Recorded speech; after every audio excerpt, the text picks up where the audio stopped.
Danas radimo repu sa slanutkom. Prvo sam oprala repu da ne bi bila prekisela i ostavila da se ocijedi.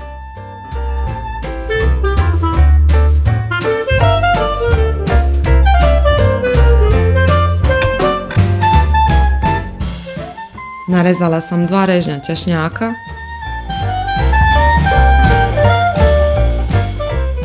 jednu kapulu,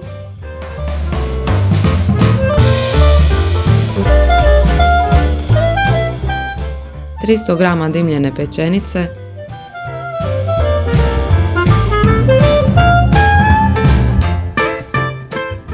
i 100 g slanine. Možete koristiti i drugo suho meso.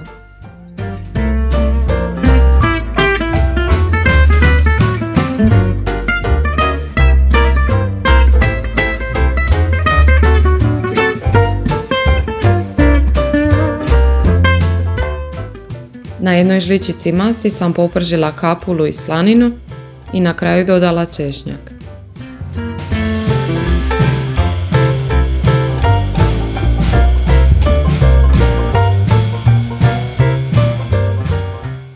Dodala sam repu, promiješala i podlila s temeljcem.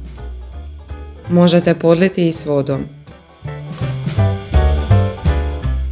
Imala sam još par komada suhog mesa koje sam ubacila uz pečenicu. Stavila sam 1 žličicu soli, 1 žličicu papra i 2 žličice dimljene crvene paprike.